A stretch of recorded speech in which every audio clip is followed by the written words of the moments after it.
අයිබෝන්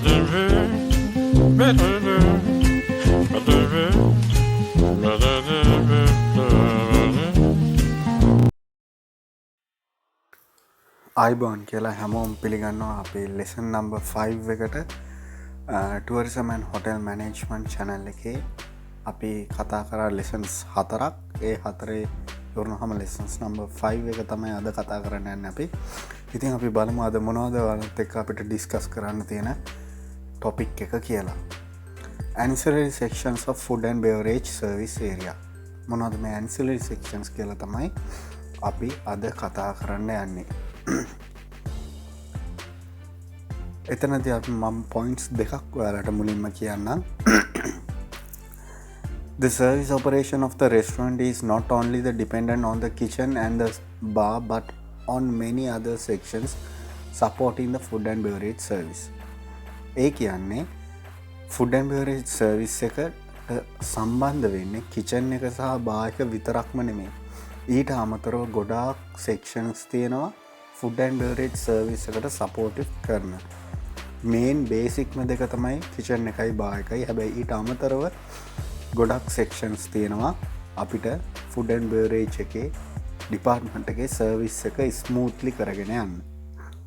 These areas are termed as a back of the house operations due to their location being away from the guest view. ඉතින් guest කෙනෙක්ට restaurant එකට ආවහම මේ දැන් අපි කතා කරන්න යන sections එයාලට පේන්නේ නැහැ. මොකද ඒවා තියෙන්නේ back of the operation, back of the house operation. ඒ කියන්නේ guest කෙනෙක්ට පේන්නේ නැති පැත්තේ තමයි මේ sections ටික අපි locate කරලා තියෙන්නේ. ඉතින් අපි බලමු මොනවද මේ තියෙන ancillary sections කියලා. පළවෙනි එක විදිහට මම ගන්නවා dispense bar or main bar. ඉතින් ඒ කියන්නේ අපි දන්නවා beverage එකක් sell කරනවා නම් අපි sell කරන්නේ bar එකේ. පළවෙනි එකෙම තියෙනවා dispense bar situated within a food and beverage service area that dispenses only other alcoholic drinks to be served to a guest consuming a meal. ඒ කියන්නේ ඕනම guest කෙනෙක්ට alcoholic beverage එකක් or any other beverage මෙතනින් තමයි distribute කරන්නේ. මේ dispense bar කියන එකෙන් තමයි අපි හිතමු hotel එකේ bar වර්ග දෙක තුනක් තිබ්බ කියලා. ඒක වෙන්න පුළුවන් නයිට් ක්ලබ් එකක් වෙන්න පුළුවන්, නයිට් ක්ලබ් බාර් එකක් වෙන්න පුළුවන්. එහෙමත් නැත්නම් රෙස්ටොරන්ට් එකේ ඇතුලේ තියෙන බාර් එකක් වෙන්න පුළුවන්. ඉතින් ඒ වගේ බාර්ස් ගොඩක් වර්ග තියෙන්න පුළුවන්. ඉතින් ඒ වගේ හැම බාර් එකකටම ඔක්කොම බඩු ඉෂුව කරන්නේ මෙන්න මේ dispense bar එකෙන්. In some hotels the dispense bar situated in public areas. සමහර හෝටල් වල මේ dispense bar කියන එක, main bar කියන එක, ප්‍රධාන bar එක public area එක තමයි situate කරලා තියෙන්නේ. ඉතින් තුන්වෙනි point එක විදිහට ගන්නවා all alcoholic drinks are served by those members of the restaurant team, sommelier or the wine waiter. ඉතින් alcoholic drinks serve කරන්නේ food and beverage එකේ food and beverage team එකේ එක්කෙනෙක් තමයි, restaurant team එකේ එක්කෙනෙක් තමයි මේ drink serve කරන්නේ. ඉතින් ඕක තමයි dispense bar එකේ තියෙන වැදගත්කම. දෙවැනි ancillary section එක විදිහට අපි ගන්නවා still room. එහෙම නැත්නම් service pantry කියනවා අපි. ඔය service pantry එකේදී අපේ මේන්ම කාරණාව විදිහට යන්නේ making tea and coffee. ඒ කියන්නේ තේ එකක් හදන්න සහ එහෙමත් නැත්නම් කොෆි එකක් හදන්න අපි යූස් කරන සෙක්ෂන් එකක් තමයි මේ ස්ටිල් රූම් එක නැත්නම් සර්විස් පැන්ට්‍රි එක කියන්නේ. ඉතින් ඊට අමතරව මේකෙදි අපි යූස් කරනවා මේකෙදි අපට අත්‍යවශ්‍ය කරන දේවල් තියාගන්න. එක්සැම්පල් එකක් විදිහට ටෝස්ට් එකක්, බටර් එකක්, එහෙම නැත්නම් ප්‍රිසර්ව් එකක් තියාගන්න අපි මේ සර්විස් පැන්ට්‍රි එක යූස් කරනවා. ඒ වගේම මේ සර්විස් පැන්ට්‍රි එකේ අපේ සර්විස් එකට අදාළව අපිට අවශ්‍ය කරන items එහෙම නැත්නම් equipments අපි මේකෙදි තියාගන්නවා. depending on workload, refrigerators, tea coffee making equipments, toasters, wash up facilities would be found.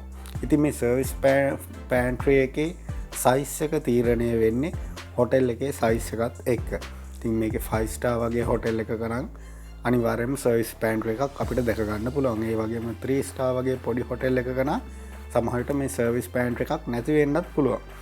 ඒ වුණාට මොකද සර්විස් පෑන්ට් එකේ තියෙන වැඩේ වෙන තැනකට අපිට ඩිස්ට්‍රිබියුට් කරලා වෙනම සර්විස් පෑන්ට් එකක් ඇලොකේට් නොකර ඉන්නත් ඉඩ තියෙනවා. ඒ වගේම ඉතින් 5 star හොටෙල් එකක වගේ එහෙම කරන්න නැහැ. සාමාන්‍යයෙන් මේකට වෙනම තැනක් අපි ඉෂුව කරලා තියෙනවා. ඊට පස්සේ අපි බලමු තුන්වෙනි එක මොකක්ද කියලා, silver room or the plate room. ඉතින් මේ ancillary section එකත් අපේ හොටෙල් එකේ size එක මත depend වෙනවා. මොකද මේ වගේ වෙනම section එකක් සමහර හෝටල් වල නැති වෙන්න පුළුවන්. මොකද අපිට ලොකු inventory එකක් නැති වෙන්න පුළුවන්. ඉතින් ඒක නිසා අපිට මේ වෙනම silver room or plate room කියලා එකක් වෙනම එකක් අපිට අවශ්‍ය වෙන්නේ නැහැ. ඒවට සාමාන්‍ය ලොකු හෝටල් වල තියෙන inventory එකත් එක ගත්තාම අපිට plate room කියලා වෙනම room එකක් allocate කරලා තියෙනවා. In the larger establishment, the silver room or the plate room can be found. The silver room should hold the complex stock of silver required for the service of all meals together with slight surplus stock in case of emergency. ඒ කියන්නේ අපිට service එකට අවශ්‍ය කරන සියලුම silver items සහ plate items මෙන්න මේ silver room එක ඇතුළත තියෙනවා. ඊට අමතරව මේ කියනවා together with slight surplus stock in case of emergency. ඒ කියන්නේ මොකක් හරි හදිසි අවශ්‍යතාවයක් වුණොත් ඒකට ඇතිවෙන්න අපි ගාව අපේ ස්ටොක් එකට අමතරව එක්ස්ට්‍රා ස්ටොක් එකක් අපි මැනේජ් කරගෙන යනවා මේ සිල්වර් රූම් එකක. මොකද මොකක් හරි හදිසි අවශ්‍යතාවයක් වුණොත් ඒ එක්ස්ට්‍රා ප්ලේට්සෝ සිල්වර් රූම් එකේ තියෙන සිල්වර් ප්ලේට්සෝ අපිට ගන්න හැකියාව තියෙනවා. ඉතින් අපි ඊළ පස්සේ මොකද්ද තියෙන්නේ කියලා බලමු. The wash up. මේක ඉතා වැදගත් ප්ලේස් එකක්. හොටෙල් එකකම ඉතා වැදගත්ම ප්ලේස් එකක් තමයි මේ wash up කියන එක. මොකද ඕනම සර්විස් එකක at the end plates, cups, jugs සියලුම දේ wash up එකට යනවා. ඉතින් ඒක නිසා මෙතන මේ process එක හරියට උනේ නැත්තම් අපිට මේ සර්විස් එක quick and efficiently දෙන්න බෑ. කාර්යක්ෂමව දෙන්න අපිට සර්විස් එක දෙන්න විදිහක් නැති වෙනවා. ඉතින් මේ wash up කියන එකත් හරි important සහ food and beverage එකට ගොඩක් support කරන place එකක්. The wash up is a most important point in the service area. Servers should stack used items correctly at the wash up table. ඉතින් මේ wash up එක කියන එක handle කරන්නේ ස්ටුවර්ඩ්ස්ලා කියලා කට්ටියක් ඉන්නවා. ඒ කට්ටිය තමයි මේ සියලුම හේදී මේ කටයුතු කරන්නේ. ඉතින් අපේ ඉන්න වේටර්ස්ලා ගිහිල්ලා ඒ wash up area එකේ තියෙනකොට use කරපු ප්ලේට් එකක් ඒ හරි විදිහට තියන්න ඕනේ. සාමාන්‍ය විදිහට එක්සැම්පල් එකක් ගත්තොත් එහෙම ඩෙසර්ට් ප්ලේට් එකක් උඩ මෙනු ප්ලේට් එකක් තියන්නේ නැහැ. මෙනු ප්ලේට් එකක් උඩ ඩෙසර්ට් ප්ලේට් එකක් තියන්නේ නැහැ. ඕවර්ලැප් වෙන්න තියන්නේ නැහැ. ඒවා තියෙන විදිහක් තියෙනවා ස්ටැග්නේට් කරන. ඉතින් කප්ස් තියෙන තැන ප්ලේට්ස් තියන්නේ නැහැ. ඉතින් ඒ වගේ අපි ඒ wash up area එකේ කරගෙන යන procedure එකට අනුමත වෙන්න ඕනේ. Crockery on top of its relative plate, cutlery in separation crates and glassware in glass crates. ඉතින් ඒ විදිහට glass නම් glass crates වලට දාන්න ඕනේ. cutlery නම් cutlery විදිහට separate කරන්න ඕනේ.